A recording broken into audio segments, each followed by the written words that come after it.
जय हिंद दोस्तों। स्वागत आप सभी का फिर से आपके अपने यूट्यूब चैनल स्टडी सेंटर पर। दोस्तों, प्रीवियस क्लास हमने जो डाली हुई है अपने यूट्यूब चैनल पर वो है हमारे सौरमंडल में निम्न प्रकार से 8 ग्रह हैं। यानी कि हम जो हमारे यूनिवर्स में, जो हमारे सोलर सिस्टम में 8 ग्रह हैं, जो 8 प्लैनेट्स हैं, उनके बारे में हम पढ़ रहे हैं। सबसे पहले हमने प्रीवियस क्लास में देखा था सूर्य से दूरी के अनुसार ग्रहों का क्रम व आकार व द्रव्यमान के अनुसार, और हमने शुरू किया था बुध ग्रह मर्क्यूरी प्लैनेट से, जिसको हम प्रीवियस क्लास में पढ़ चुके हैं अच्छे से, आप उसको देख सकते हैं। अगला जो हमारा ग्रह है, जो आज का हमारा टॉपिक है, वो है वीनस प्लैनेट यानी कि शुक्र ग्रह।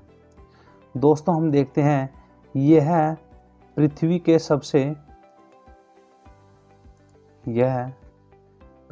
सबसे नज़दीक का ग्रह है। यह पृथ्वी के सबसे नज़दीक का ग्रह है। इसको पृथ्वी का जुड़वा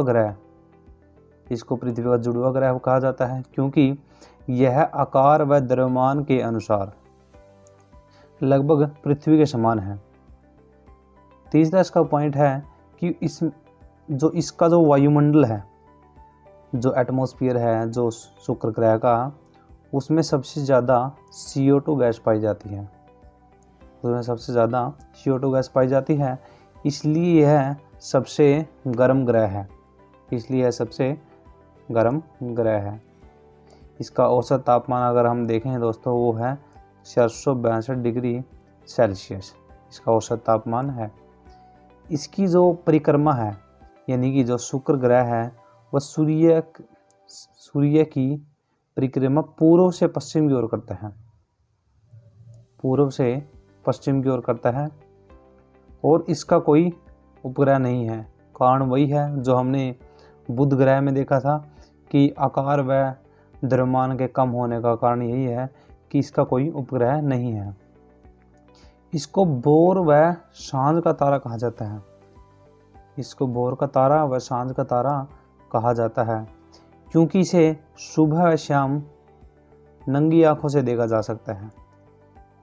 इसको हम सुबह व शाम नंगी आंखों से देख सकते हैं। यही कारण है इसको भोर व सांझ का तारा कहा जाता है। और यह सबसे चमकीला ग्रह है।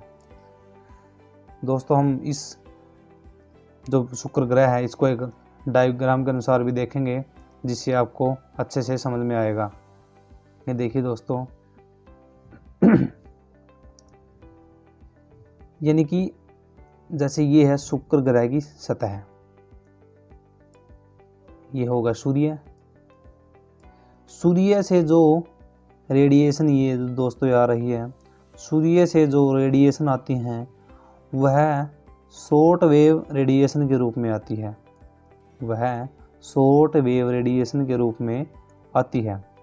और जब वह किसी भी ग्रह की सतह से वापस अंतरिक्ष में जाती है तो वह लॉन्ग वेव के रूप में जाती है। जो शॉर्ट वेव है दोस्तों, वो ट्रांसपेरेंट होती है। जैसे सूर्य से किरणें आई शॉर्ट वेव के रूप में, वह वायुमंडल को चीरते हुए वापस अंतरिक्ष में चली जाती है। और जो लॉन्ग वेव होती है, उनको रोकने के लिए जो ग्रीन हाउस गैसेज हैं किसी भी वायुमंडल में, उनको वह रोकती है। आप इस चीज़ को ऐसे समझिए दोस्तों, जैसे हमने कहा जो शुक्र ग्रह का वायुमंडल है, उसमें सबसे ज़्यादा क्या पाई जाती है, ये हमने देखा था। शुक्र ग्रह के वायुमंडल में सबसे ज़्यादा, ये देखिए दोस्तों, CO2 गैस पाई जाती है। और जो ग्रीन हाउस गैसें होती हैं, जैसे क्लोरोफ्लोरोकार्बन हो गई, जिसको हम CFC बोलते हैं, और ये होगी CO2 होगी। और हमने देखा शुक्र के जो वायुमंडल में सबसे ज़्यादा CO2 पाई जाती है। सबसे ज़्यादा कौन सी CO2 पाई जाती है? तो CO2 की मात्रा ज़्यादा होने के कारण जो लॉन्ग वेव है जो वापस जा रही हैं, ये देखिए दोस्तों, जो वापस ऐसे जा रही हैं, उसको CO2 का जो बहुत घना जो आवरण है वह उनको रोक लेता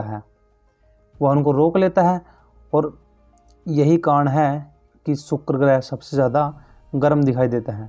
दोस्तों अगर आपको ध्यान हो, हमने प्रीवियस क्लास में पढ़ा था कि बुध ग्रह का कोई वायुमंडल नहीं है।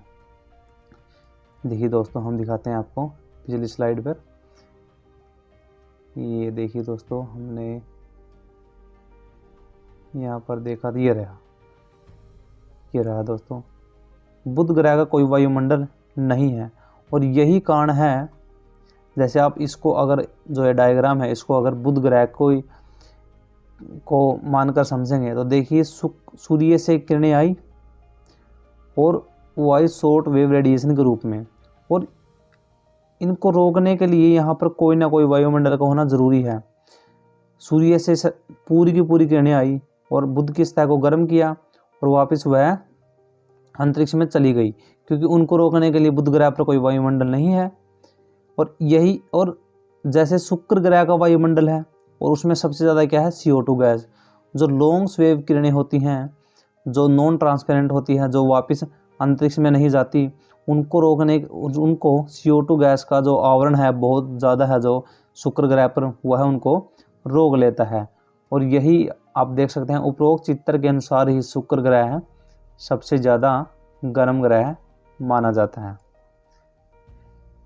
तो दोस्तों आज का हमारा ये टॉपिक था, छोटा सा शुक्र ग्रह। ये देखिए दोस्तों, पिछली क्लास में हमने बुध ग्रह पढ़ा था, आज की जो हमारी क्लास है इसमें हमने शुक्र ग्रह को पढ़ा, इसका ये डायग्राम देखा, और कल हम देखेंगे हमारी पृथ्वी को। दोस्तों बने रहिए हमारे साथ और विश्वास बनाए रखिए, और आप अपने व्यूज़ कमेंट बॉक्स में ज़रूर दें कि आपको किस टॉपिक पर किस प्रकार पढ़ना है, और जो ये हमारा तरीका है पढ़ाने का आपको ये कैसा लगता है।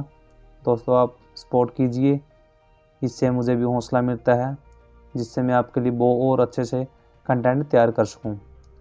जय हिंद दोस्तों, बने रहिए हमारे साथ। जय हिंद।